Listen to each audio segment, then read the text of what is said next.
विचार करा, एका लहान मुलाला केवळ एका अस्पृश्य मानल्या गेलेल्या माणसाला स्पर्श केल्याच्या गुन्ह्याखाली त्याची स्वतःची आजी चक्क शेण खायला लावते. बापरे. आणि नुसतं शेण नाही तर गोमूत्र प्यायला लावते. हा अ, अंगावर काटा आणणारा आणि अतिशय धक्कादायक प्रसंग आहे बिंदेश्वर पाठक यांच्या बालपणीचा. हो, आणि ह्याच एका प्रसंगाने खूप काही बदललं. अगदी. आणि आपल्या आजच्या या सखोल विश्लेषणामध्ये आपण याच प्रसंगातून उभ्या राहिलेल्या एका प्रचंड मोठ्या प्रवासाचा वेध घेणार आहोत. म्हणजे एखादा खोलवर रुजलेल्या सामाजिक समस्येवर केवळ कायदे करून किंवा मोर्चे काढून नव्हे, बरोबर. तर एका साध्या व्यावहारिक आणि तांत्रिक डिझाईनने कशी मात केली जाऊ शकते यावर आपण आज लक्ष केंद्रित करणार आहोत. आणि हा विषय एका वेगळ्याच कारणासाठी अत्यंत महत्त्वाचा ठरतो. म्हणजे मानवी इतिहास आणि समाजव्यवस्थेचा आपण जर अभ्यास केला तर आपल्या लक्षात येईल की कोणतीही कुप्रथा नुसत्या उपदेशाने नष्ट होत नाही. खरंय. त्यासाठी समस्येच्या मुळाशी जावं लागतं. आपण जेव्हा सामाजिक बदलांचा विचार करतो तेव्हा आपल्याला वाटतं की त्यासाठी संपूर्ण यंत्रणा मुळापासून हलवावी लागेल, प्रदीर्घ न्यायालयीन लढे द्यावे लागतील. पण इथे तसं नाहीये. अजिबात नाही. इथे आपल्याला पाहायला मिळतं की विज्ञानाची आणि एका साध्या तंत्रज्ञानाची जोड असेल तर एक साधा उपायही केवढी मोठी सामाजिक क्रांती घडवू शकतो. सुलभ इंटरनॅशनलचं काम हे याचं उत्तम उदाहरण आहे. नक्कीच. म्हणूनच आपण या प्रवासाची सुरुवात पाठक यांच्या सुरुवातीच्या काळापासून करूया. म्हणजे तो जो क्रांतिकारक उपाय त्यांनी शोधला तो समजून घेण्यापूर्वी ती समस्या किती भयानक होती आणि समाजाच्या नसानसात कशी भिनलेली होती हे समजून घेणं खूप आवश्यक आहे. मी जेव्हा त्यांच्याबद्दल वाचत होते तेव्हा मला एक अतिशय विचित्र विरोधाभास जाणवला. कोणता विरोधाभास? म्हणजे बघा, पाठक यांचा जन्म बिहारमधील एका अत्यंत सधन आणि प्रतिष्ठित ब्राह्मण कुटुंबात झाला. हो, बरोबर. त्यांच्या घरात भरपूर संपत्ती होती, गावात त्यांना प्रचंड आदर होता, मोठी घरं होती. पण, आणि हा खूप मोठा पण आहे, या सगळ्या सुबत्तेत प्राथमिक स्वच्छतागृह म्हणजे साधी शौचालये त्यांच्या घरात अजिबात नव्हती. घरातील महिलांना शौचासाठी पहाटे म्हणजे चक्क अंधार असतानाच घराबाहेर शेतात जावे लागे. हे सगळं किती असुरक्षित आणि गैरसोयीचं असेल याची आपण फक्त कल्पना करू शकतो. पण मला प्रश्न पडतो की पैशांची कमतरता नसताना घरात शौचालय का नसावे? आता कसं आहे, या प्रश्नाचं उत्तर तत्कालीन भारतीय समाजाच्या मानसिकतेत दडलेलं आहे. म्हणजे कसं? तो जो काळ होता आणि विशेषतः ग्रामीण भारतात पवित्रता आणि अशुद्धता यांच्या अत्यंत कठोर कल्पना होत्या. शौचाला घरात जागा देणं म्हणजे घर अशुद्ध करणं अशी एक ठाम समजूत होती. अरे अच्छा. हो. त्यामुळे घर कितीही मोठं असलं तरी स्वच्छतागृह घराच्या वास्तूबाहेरच असायला हवं असा एक अलिखित नियम होता. म्हणजे एका बाजूला आर्थिक सुबकता होती पण दुसऱ्या बाजूला मूलभूत स्वच्छतेचं दारिद्र्य होतं. अगदी बरोबर. महिलांची होणारी कुचंबणा, त्यांना दिवसा पाणी पिण्यावर घालावे लागणारे निर्बंध, हे सर्व समाजाने सामान्य गोष्ट म्हणून अत्यंत सहजपणे स्वीकारले होते. कोणाला त्यात काही वावगं वाटत नव्हतं. आणि अशाच या अत्यंत कर्मठ वातावरणात ती घटना घडली जिचा मी सुरुवातीला उल्लेख केला. हो, तो प्रसंग खूपच हृदयद्रावक आहे. एका लहानग्या बिंदेश्वरने एका खालच्या जातीतील व्यक्तीला चुकून स्पर्श केला आणि त्याच्या स्वतःच्या आजीने त्याला शुद्धीकरणासाठी चक्क शेण आणि गोमूत्र खायला दिले. मला हे वाचतानाच इतका धक्का बसला की विचार करा त्या लहान मुलाच्या मनावर काय परिणाम झाला असेल. प्रचंड मोठा आघात असेल तो. नक्कीच. जर स्वतःच्या नातवावर प्रचंड प्रेम करणारी आजी अशा अघोरी गोष्टी करण्यास भाग पाडत असेल तर समाजात ही कुप्रथा किती खोलवर रुजलेली असेल. खरंय. आणि तो प्रसंग नुसता धक्कादायक नाहीये, तर तो त्या काळातील मानसिकतेचा एक अत्यंत स्पष्ट आरसा आहे. मानसशास्त्रीय दृष्टिकोनातून विचार केला तर ही घटना पाठक यांच्यासाठी एक मोठा ट्रॉमा म्हणजे मानसिक आघात होता. बरोबर. जेव्हा समाजातील एखादा अनोळखी माणूस तुम्हाला नियमांची आठवण करून देतो तेव्हा तुम्ही त्याकडे कदाचित दुर्लक्ष करू शकता. पण जेव्हा घरचीच व्यक्ती असं करते. अगदी. जेव्हा तुमच्या स्वतःच्या घरातील, विश्वासातील आणि जिव्हाळ्याची व्यक्ती असे नियम अत्यंत कठोरपणे लादते तेव्हा तो केवळ एक सामाजिक नियम उरत नाही, तो एक वैयक्तिक आघात बनतो. हो, आणि एका लहान मुलाला हे कसं समजणार? नाहीच समजणार. माणसाला स्पर्श केल्याने माणूस अशुद्ध कसा होऊ शकतो आणि शुद्धीकरणाचा हा कोणता अमानवी मार्ग आहे, हे प्रश्न त्यांच्या बालसुलभ मनाला तेव्हाच पडले असावेत. आणि आपण पाहतो की याच प्रश्नांनी त्यांच्या भावी आयुष्याची पायाभरणी केली. पण मला एक गोष्ट इथे खरोखर समजत नाहीये. त्यांच्या या बालपणीच्या आघातानंतर अनेक वर्षे गेली, ते मोठे झाले, त्यांना तर खरं तर एक उच्च शिक्षित प्राध्यापक व्हायचं होतं ना? हो, त्यांची तीच महत्वाकांक्षा होती. पण दुर्दैवाने किंवा सुदैवाने त्यांना परीक्षेत सर्वोच्च श्रेणी मिळाली नाही आणि त्यांची ती प्राध्यापक होण्याची संधी हुकली. त्यानंतर ते महात्मा गांधींच्या विचारांवर चालणाऱ्या एका समितीत रुजू झाले. बरोबर. आणि तिथे त्यांना चक्क मैला साफ करणाऱ्या लोकांच्या प्रश्नांवर काम करण्यासाठी स्कॅव्हेंजिंग सेलमध्ये पाठवण्यात आलं. म्हणजे एका उच्चभ्रू कुटुंबातील तरुण, ज्याला प्राध्यापक व्हायचं होतं, तो अचानक समाजातील सर्वात तळागाळातील आणि कमी दर्जाचे मानले जाणारे काम हाती घेतो. हा खूप मोठा शिफ्ट वाटतोय मला. होय, आणि हा शिफ्ट अजिबात सोपा नव्हता. त्यांनी हे कसं स्वीकारलं असेल? हाच त्यांच्या आयुष्यातील सर्वात मोठा वैचारिक संघर्ष होता. ज्या व्यक्तीने बालपणी एका अस्पृश्याला स्पर्श केल्यामुळे स्वतःच्या घरात शिक्षा भोगली होती, तोच तरुण आता थेट महिला उचलणाऱ्या समाजाच्या म्हणजे भंगी समाजाच्या कल्याणासाठी काम करणार होता. बापरे, हा तर नियतीचाच खेळ वाटतो. नक्कीच. त्यांनी स्वतःच त्यांच्या नोंदींमध्ये लिहून ठेवलंय की सुरुवातीला त्यांना हे करताना प्रचंड संकोच वाटायचा, मनात एक प्रकारची भीती होती. पण जेव्हा ते बिहारमधील बेतिया नावाच्या शहरात या समाजासोबत राहायला गेले, प्रत्यक्ष त्यांच्या वस्तीत. हो, प्रत्यक्ष त्यांच्यासोबत राहिले, तेव्हा त्यांनी त्यांचं जीवन अगदी जवळून पाहिले आणि तो अनुभव अत्यंत विदारक होता.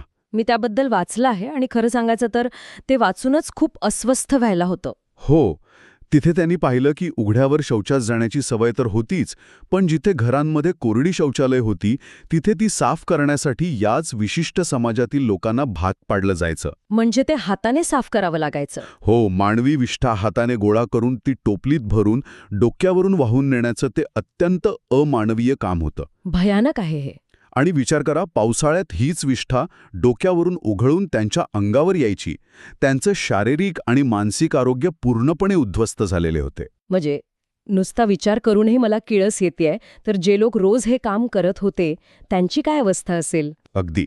आणि इथेच पाठक यांच्या लक्षात आलं की समस्या केवळ महिला उचलण्याची नाहीये. मग समस्या मानवी विष्ठेभोवती गुंफलेल्या संपूर्ण सामाजिक उतरंडीची आहे. जोपर्यंत या विष्ठेशी संबंधित प्रश्न तांत्रिकदृष्ट्या सुटत नाही, तोपर्यंत या लोकांना समाजाच्या मुख्य प्रवाहात आणणे, त्यांना सन्मान मिळवून देणे केवळ अशक्य आहे. हे एक प्रचंड मोठं दुष्टचक्र होतं असं मला वाटतं. म्हणजे बघा, जर घरात योग्य शौचालय नसेल तर उघड्यावर किंवा जुन्या पद्धतीच्या कोरड्या शौचालयांचा वापर होणार. बरोबर. ती कोरडी शौचालय साफ करण्यासाठी एका विशिष्ट वर्गाला भाग पाडले जाणार.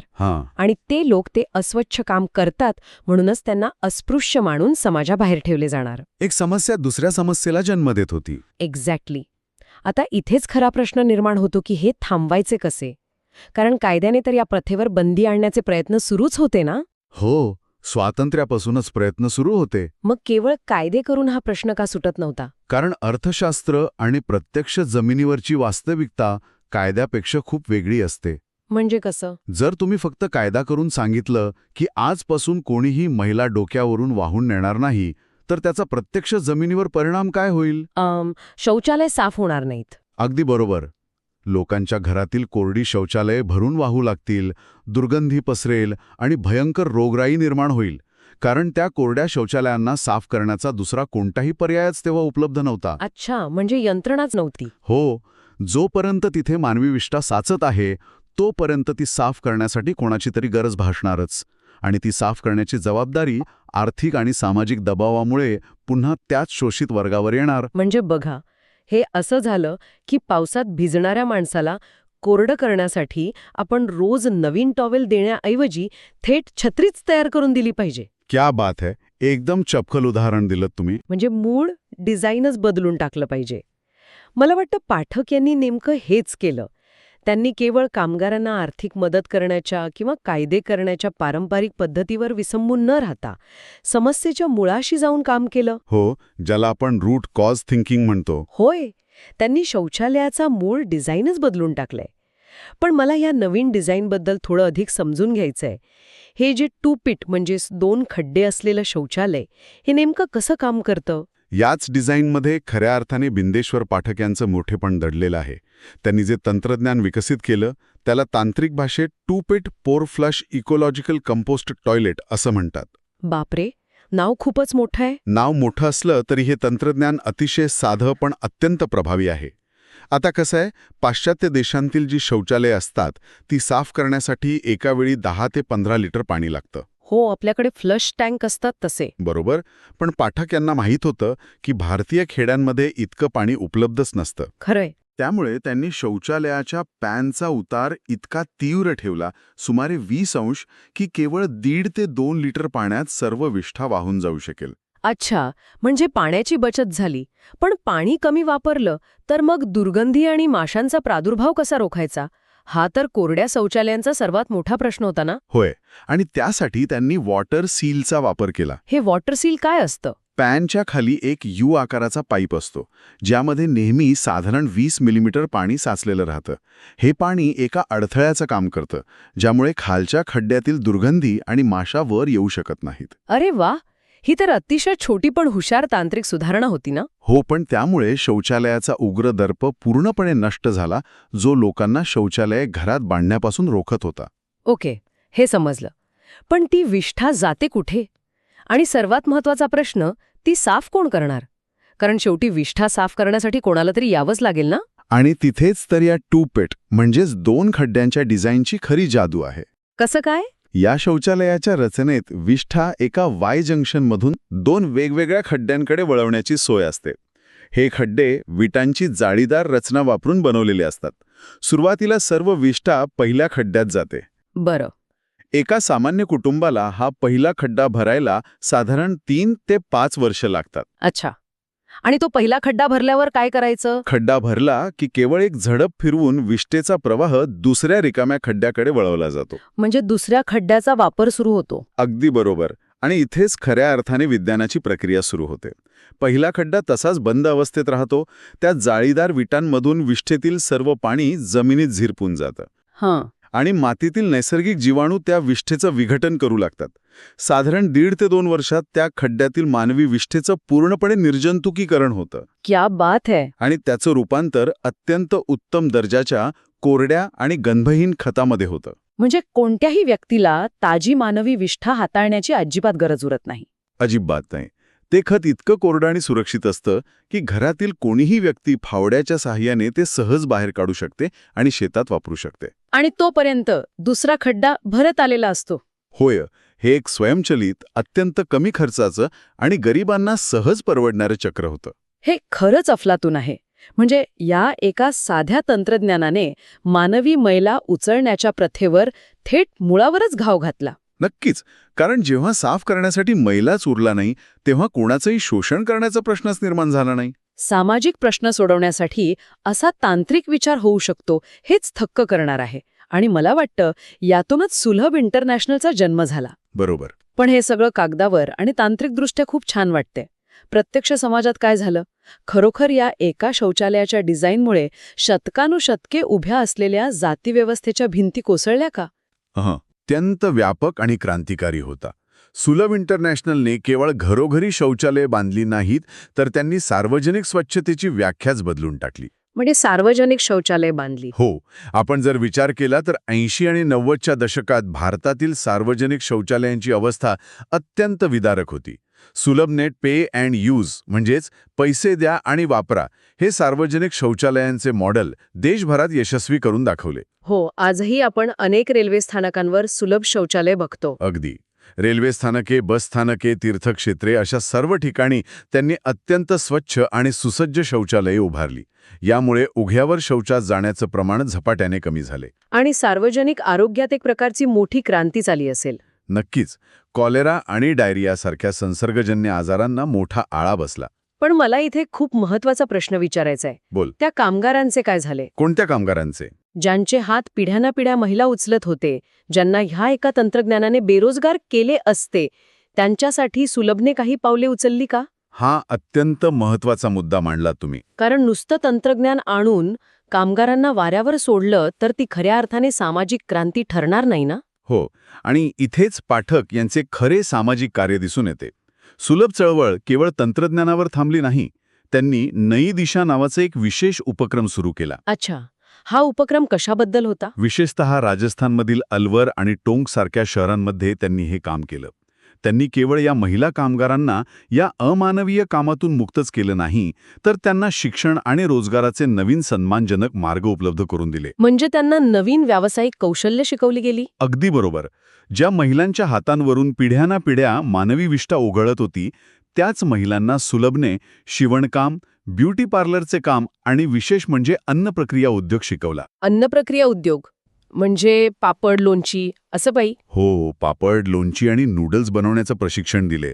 आणि यातली सर्वात क्रांतिकारी गोष्ट काय असेल? काय? याच महिलांनी बनवलेले पापड आणि लोणची उच्च जातीय लोक चक्क विकत घेऊ लागले. बाप रे, हे खरंच अविश्वसनीय आहे. होय, ज्या हातांना कालपर्यंत स्पर्श करणं पाप मानलं जायचं, त्याच हातांनी बनवलेलं अन्न लोक आनंदाने खाऊ लागले. ही भारतातील जाती व्यवस्थेवरील अत्यंत मोठी आणि निर्णायक मात होती. हे ऐकतानाच अंगावर शहारे येतात. ही खऱ्या अर्थाने मानसिक क्रांती आहे. स्वतः एका सधन आणि उच्च जातीय कुटुंबातून येऊन समाजाचा रोष पत्करून त्यांनी थेट या शोषित वर्गासोबत काम केलं. हो, आणि त्यांना केवळ आर्थिक मदत नाही दिली, तर सन्मानाने जगण्याची संधी दिली. एवढंच नाही, तर पाठक यांनी या महिलांना सोबत घेऊन राजस्थानमधील प्रख्यात नाथद्वारा मंदिरात प्रवेश केला. अरे अच्छा, मंदिरात प्रवेश? हो, ज्या मंदिरात या समाजातील लोकांना शतकानुशतके प्रवेश नाकारला गेला होता, तिथे पाठक यांनी त्यांना केवळ नेलंच नाही, तर तिथे त्यांच्यासोबत बसून जेवणही केलं. वा. आणि विशेष म्हणजे स्वतः वेदपठन करणाऱ्या ब्राह्मणांनी त्यांचे तिथे स्वागत केले. श्रमाची प्रतिष्ठा हा जो विचार आहे की कोणताही माणूस त्याच्या कामावरून नाही, तर केवळ एक माणूस म्हणून आदरास पात्र आहे, तो त्यांनी प्रत्यक्ष कृतीतून सिद्ध केला. खरंच खूप महान कार्य आहे. आपण जर आजच्या काळाशी याची सांगड घातली तर हे सगळं किती प्रासंगिक आहे हे जाणवतं. हो, नक्कीच. आजचे स्वच्छ भारत अभियान असो किंवा ग्रामीण भागातील स्वच्छतेच्या अनेक मोहिमा असो, या सर्वांमागे सुलभसारख्या संस्थांनी अनेक दशकांपूर्वी रचलेला हाच वैचारिक आणि तांत्रिक पाया आहे असं मला वाटतं. अगदी बरोबर. शासनाने देशभरात करोडो शौचालये बांधली, ज्यामागे हेच टूपीट तंत्रज्ञान मोठ्या प्रमाणावर वापरले गेले आहे. आणि इथे आपण हे ध्यानात घेतलं पाहिजे की कायदे दिशा दाखवतात, पण व्यावहारिक उपायच प्रत्यक्ष बदल घडवतात. महिला उचलण्यावर कायद्याला बंदी आणली गेली, हे नक्कीच महत्वाचं पाऊल होतं. हो, पण ते पुरेसं नव्हतं. बरोबर. जोपर्यंत असे व्यावहारिक, तांत्रिक आणि कमी खर्चाचे उपाय जमिनीवर येत नाहीत, तोपर्यंत खऱ्या अर्थाने समाजातील तळागाळातील बदल घडून येत नाहीत. कायदे फक्त कागदावरच राहतात. खरंय. आपण आता या सखोल विश्लेषणाच्या शेवटाकडे येत आहोत. 20व्या शतकातील एक साधी कल्पना आजच्या आधुनिक काळात किती मोठा बदल घडवू शकते हे पाहणं खरोखरच थक्क करणार आहे. हो, आणि आजकाल आपण पाहतो की अनेक नवीन स्टार्टअप्स केवळ तंत्रज्ञान आणि नफ्यावर भर न देता स्वच्छता, कचरा व्यवस्थापन आणि ग्रामीण विकासावर काम करत आहेत. अगदी बरोबर. सामाजिक उद्योजकतेचा हा जो पाया बिंदेश्वर पाठक यांनी रचला, तो आजच्या पिढीसाठी एक आदर्शच आहे. आणि यात सर्वात मोठा धडा हाच आहे की जटिल सामाजिक प्रश्नांची उत्तरे नेहमी गुंतागुंतीचीच असायला हवीत असं नाही. बरोबर. अनेकदा अत्यंत साधे डिझाईन, थोडीशी कल्पकता आणि समस्येच्या मुळाशी जाण्याची तयारी असली तर कोणताही प्रश्न सुटू शकतो. समाजातील अत्यंत दुर्लक्षित गोष्टीकडे लक्ष देऊन त्यांनी एका देशाचं चित्र बदललं. नक्कीच. या संपूर्ण प्रवासातून आपण काय शिकतो? तर खोलवर रुजलेल्या सामाजिक समस्या सोडवण्यासाठी केवळ धाडस असून चालत नाही, तर त्याला व्यावहारिक कल्पकतेची जोड लागते. तुमची पार्श्वभूमी कोणतीही असो, अगदी बालपणीचा एखादा कटू प्रसंगही तुम्हाला जग बदलण्याची प्रेरणा देऊ शकतो.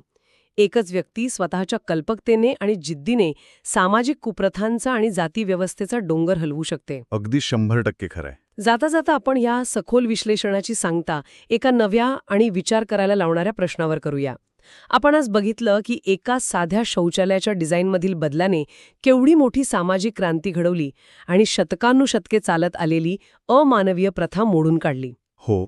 जर केवळ एका तांत्रिक रचनेने इतका मोठा सामाजिक प्रश्न सुटू शकत असेल, तर आजच्या काळात आपल्या सभोवताली अशा कोणत्या इतर मोठ्या सामाजिक समस्या आहेत, ज्या कदाचित केवळ वैचारिक वादात, राजकारणात किंवा कायद्याच्या गुंतागुंतीत अडकल्या आहेत आणि त्या सोडवण्यासाठी भव्य दिव्य योजनांची नव्हे तर सुलभ शौचालयासारख्या एखाद्या साध्या व्यावहारिक डिझाईनमधील बदलाची वाट पाहत आहेत?